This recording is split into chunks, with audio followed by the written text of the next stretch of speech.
അപ്പോൾ ഇന്ന് കുട്ടനാടൻ കിച്ചണിൽ ഒരു ചിക്കൻ ഫ്രൈഡ് റൈസ്, ക്രിസ്തുമസ് ഒക്കെ വരുമല്ലേ, നമുക്കൊരു ചിക്കൻ ഫ്രൈഡ് റൈസ് എങ്ങനെയാണ് ഉണ്ടാക്കുന്നത് നോക്കാം. അതിനു വേണ്ടി ഞാനിവിടെ 1/2 കിലോ ബസുമതി അരി എടുത്തിട്ടുണ്ട്. ഈ അരി നമുക്കൊന്ന് നന്നായിട്ട് കഴുകി അരമണിക്കൂർ വെള്ളത്തിലിട്ട് കുതിർത്താൻ വെക്കാം. ഇവിടെ ചിക്കൻ ഇതേപോലെ അരിഞ്ഞു വെച്ചിട്ടുണ്ട്. ഇതേപോലത്തെ വലുപ്പത്തിലാണ് ഞാൻ എടുത്തിരിക്കുന്നത്. ചെരിച്ച് കനം കുറച്ച് നീളവും കുറച്ച് അരിഞ്ഞു വെച്ചിട്ടുണ്ട്.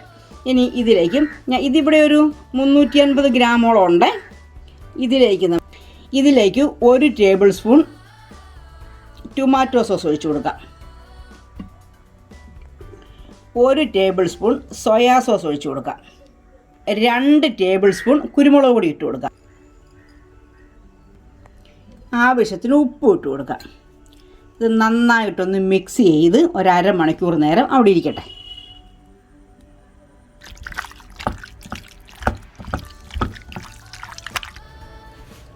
ചിക്കൻ വറക്കാൻ വേണ്ടി പാൻ അടുപ്പത്ത് വെച്ച് കുറച്ച് ഓയിൽ ഒഴിച്ചു കൊടുക്കാം. അതിന് മാത്രം ഓയിൽ വേണ്ടേ, കുറച്ച് ഒഴിച്ചു കൊടുക്കാം.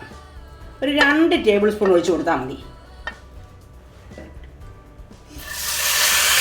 കുറച്ച് ചിക്കൻ ഇട്ട് കൊടുത്തിട്ട് ഒന്ന് മൂടി വെച്ച് ചെറു തീയിൽ ഒന്ന് വേവിച്ചിട്ട് ഇളക്കി കൊടുക്കണം.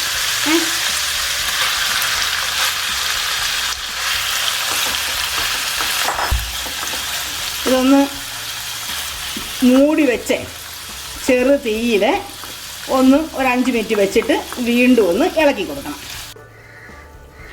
അരി വേവിക്കാൻ വേണ്ടി വേകാനുള്ള പാത്രം അടുപ്പത്ത് വെച്ച് വെള്ളം തിളയ്ക്കാൻ നേരമാകുമ്പം ഒരു 2 ടേബിൾ സ്പൂൺ ഓയിൽ ഒഴിച്ചു കൊടുക്കണം. ഈ ഓയിൽ ഒഴിച്ചു കൊടുക്കുന്നത് അരി വേകുമ്പം അത് ഒട്ടിപ്പിടിക്കാൻ അങ്ങോട്ടും ഇങ്ങോട്ടും ഒട്ടാതിരിക്കാൻ വേണ്ടിയാണ്.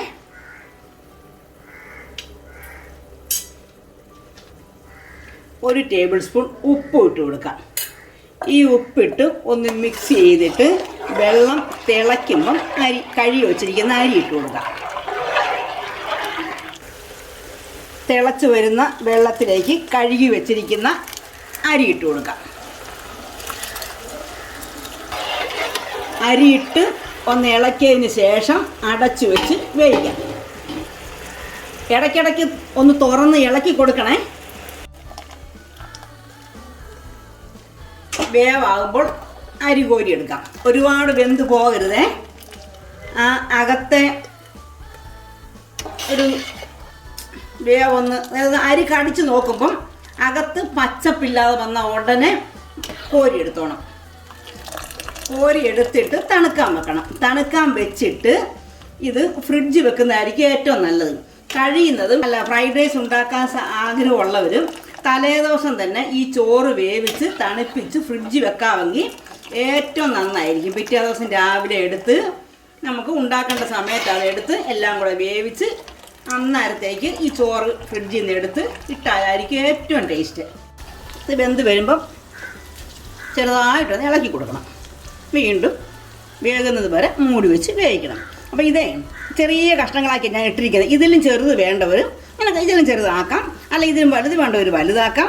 ഇനി ഇത് വലുതായി പോയെങ്കിൽ തന്നെ അരിക്കകത്തിടുമ്പോൾ ചെറുതായിട്ടൊന്ന് പിച്ചി ഇട്ടാലും മതി വലുതൊക്കെ. ഇത്രയും കഷ്ണങ്ങൾ കിടക്കട്ടെ. അപ്പോൾ ഇതിപ്പോൾ വെന്ത് വന്നിട്ടുണ്ട്. നമുക്കിത് ഓഫാക്കി മാറ്റി വെക്കാം.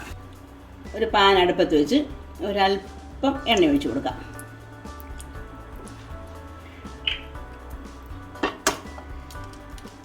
ഞാനിവിടെ ഒരു 3 മുട്ടയാണ് എടുക്കുന്നത്. 3 മുട്ട എടുത്തിട്ട് നിങ്ങൾക്ക് ആവശ്യത്തിന് മുട്ട എടുക്കാം.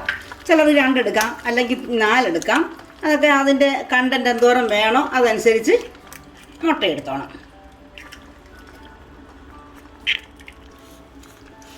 കുറച്ച് കുരുമുളക് പൊടി ഇട്ട് കൊടുക്കുക. ഒരു 1/2 ടീസ്പൂൺ, 1 ടീസ്പൂൺ ഇരുന്നോട്ടെ ഇട്ട് കൊടുക്കുക. ആവശ്യത്തിന് ഉപ്പ് ഇട്ട് കൊടുക്കുക. 3 മുട്ടയ്ക്ക് ആവശ്യമായ ഉപ്പ്. എന്നിട്ട് പതുക്കത്തെ ഇങ്ങനെ ഒന്ന് ഇളക്കി കൊടുത്തിട്ട് ചിക്കിയെടുക്കാം.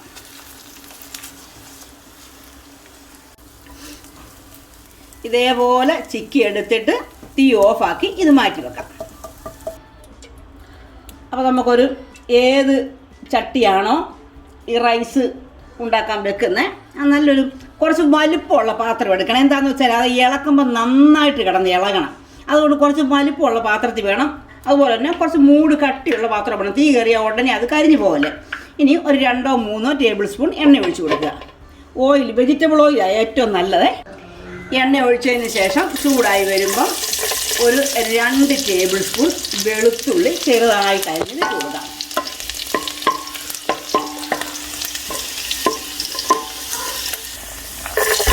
ഇനിയും അരിഞ്ഞു വെച്ചിരിക്കുന്ന ക്യാരറ്റ് ഇട്ട് കൊടുക്കാം. ഞാനിത് ഒരു 3 ക്യാരറ്റ് അരിഞ്ഞെടുത്തിട്ടുണ്ട്.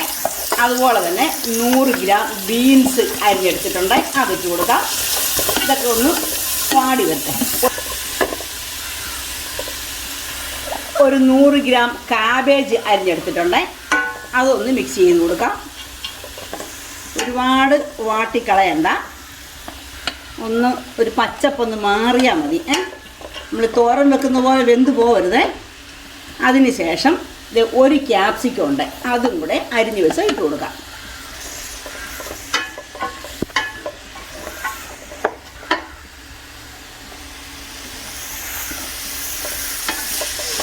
ഈ പച്ചക്കറിയൊക്കെ വാട്ടുമ്പോൾ ഹൈ ഫ്ലെയിമിൽ വെച്ച് വേണം ചെയ്യാനേ. കാരണം ഇത് എളുപ്പം ചെയ്തെടുക്കേണ്ടതാണ്. എല്ലാം കൂടെ റെഡിയാക്കി വെച്ച് കഴിഞ്ഞാൽ ഈ ഫ്രൈഡ് റൈസ് എളുപ്പം റെഡിയാക്കി എടുക്കണം. അതുകൊണ്ട് ഹൈ ഫ്ലെയിമിൽ വെച്ച് തന്നെ വേണം എല്ലാം ചെയ്യാൻ. ഇതിൻ്റെ കൂടെ തന്നെ സ്പ്രിംഗ് ഒനിയൻ ഉണ്ടെങ്കിൽ അത് ഇട്ട് കൊടുക്കണം. അതിൻ്റെ വെള്ള ഭാഗം വേണം ആദ്യം ഇട്ട് കൊടുക്കാനേ. വെള്ള ഭാഗം അരിഞ്ഞ് ഇട്ട് കൊടുത്ത് ഉരത്തി അതിന് ശേഷം ഈ പച്ചക്കറിക്കും എല്ലാത്തിനും വേണ്ട ഉപ്പ്, ഒരുപാട് ഉപ്പ് കൂടരുത്. ചോറിന് ഉപ്പുണ്ട്, ഇറച്ചിക്ക് ഉപ്പുണ്ട്, മുട്ടയ്ക്ക് ഉപ്പുണ്ട്. ഈ പച്ചക്കറിക്ക് മാത്രം വേണ്ടിയുള്ള ഉപ്പും കൂടെ ഇട്ട് ഒന്ന് മിക്സ് ചെയ്യണം. ഇതുപോലെ പച്ചക്കറിയുടെ പച്ചപ്പ് പോകാതെ, അതായത് മൂടി വെച്ച് വേവിക്കരുത്, ഇളക്കി ഇളക്കി തന്നെ കൊടുക്കണം. അപ്പോൾ എല്ലാം ഒന്ന് വെന്തിട്ടുമുണ്ട്, എന്നാൽ അധികം വെന്ത് പോയില്ല. അങ്ങനെ ഇരിക്കുമ്പോഴത്തേക്കും നമ്മൾ തയ്യാറാക്കി വെച്ചിരിക്കുന്ന മുട്ട ഇട്ട് കൊടുക്കണം. ഈ മുട്ട ഇട്ട് കൊടുത്തിട്ട് ഇതുപോലെ ഇളക്കിയിട്ട് ഇതിന് ശേഷം ചോറിട്ടാൽ അത് എഗ് ഫ്രൈഡ് റൈസായി. ഇതിന് ശേഷം ചിക്കനും കൂടി ഇട്ട് ഇളക്കിയാൽ അത് ചിക്കൻ ഫ്രൈഡ് റൈസായി. അപ്പോൾ രണ്ടും കൂടി ഇട്ടിരിക്കുന്നത് കൊണ്ട് ഇത് മിക്സഡ് ഫ്രൈഡ് റൈസായി. ഇങ്ങനെ ഒന്ന് ഇളക്കിയിട്ട് നമുക്ക് തയ്യാറാക്കി വെച്ചിരിക്കുന്ന ചിക്കനും കൂടെ അങ്ങോട്ട് ഇട്ട് കൊടുക്കാം. അതിനെ ഒന്ന് നന്നായിട്ടൊന്ന് മിക്സ് ചെയ്യണം. ഇത്രയും മിക്സ് ചെയ്ത് കഴിഞ്ഞാൽ ഇനിയും തീ അങ്ങ് കുറച്ച് വെക്കണം, കൂട്ടി വെക്കരുത്, തീ കുറച്ച് വെക്കണം. ഇതുവരെ ഹൈ ഫ്ലെയിമിൽ വേണം ചെയ്യാൻ.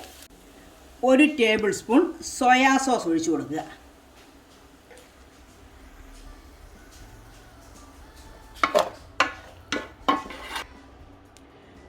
ഒരു 2 ടേബിൾ സ്പൂൺ ചില്ലി സോസ് ഒഴിച്ചു കൊടുക്കുക. ഈ chilli sauce red chilli sauce ഉള്ളവരാ, ഇനിയിപ്പോൾ ഇതില്ല എങ്കിൽ റെഡ് ചില്ലി സോസ് ഒഴിച്ചു കൊടുക്കുക. ഇത് ഗ്രീൻ ചില്ലി സോസാണ്. ഇതൊരു 2 ടേബിൾ സ്പൂൺ ഒഴിച്ചു കൊടുക്കുക. നന്നായിട്ടൊന്ന് മിക്സ് ചെയ്യുക. 1 ടേബിൾ സ്പൂൺ പഞ്ചസാര ഇട്ട് കൊടുക്കുക. ഇത് നന്നായിട്ടൊന്ന് മിക്സ് ചെയ്യുക.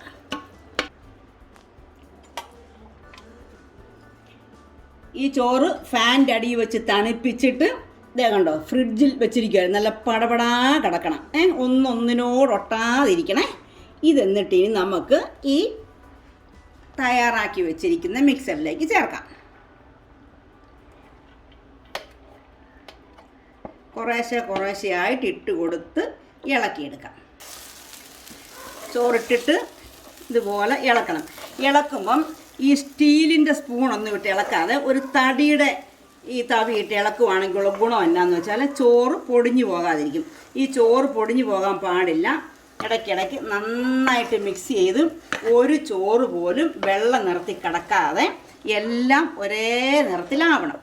അതുപോലെ തന്നെ ഇത് വെന്ത് കഴിഞ്ഞാൽ ഉപയോഗിക്കുന്നത് വരെ നിങ്ങളിത് മൂടി വെക്കരുത്. മൂടി വെച്ചാൽ ആവി അടിച്ചിട്ട് അതിൻ്റെ അഴക് പോവും. കഴിക്കുന്നത് വരെ ചൂടാക്കി എടുത്താൽ ഉടനെ കഴിക്കുക. ഈ ചാനൽ ഇതുവരെ സബ്സ്ക്രൈബ് ചെയ്യാത്തവർ സബ്സ്ക്രൈബ് ചെയ്യുക. തൊട്ടടുത്ത് കാണുന്ന ബെൽ ബട്ടൺ അമർത്തി അതിൽ ഓൾ അമർത്തുക. ഇനിയിപ്പോൾ ഇങ്ങനെ തയ്യാറാക്കിയ ഈ ഫ്രൈഡ് റൈസ് ചില്ലി ചിക്കൻ്റെ കൂടോ ബട്ടർ ചിക്കൻ്റെ കൂടോ അല്ലെങ്കിൽ പെപ്പർ ചിക്കൻ്റെ കൂടോ ഏതിൻ്റെ കൂടെ വേണേലും നമുക്ക് കഴിക്കാം. ഇതൊരു ഇൻഡോ ചൈനീസ് ഡിഷാണ്. അപ്പം നമുക്കിത് ഇനി ഒരു ഡിഷിലേക്ക് സെർവ് ചെയ്യാം. ഇനി നമുക്കിത് ചൂടോടെ കഴിക്കാം. അപ്പോൾ നിങ്ങളെല്ലാവരും ഈ ഡിഷ് ട്രൈ ചെയ്ത് നോക്കണം. നോക്കിയിട്ട് നിങ്ങൾക്ക് ഇഷ്ടമാണെങ്കിൽ ലൈക്ക് ചെയ്യണം.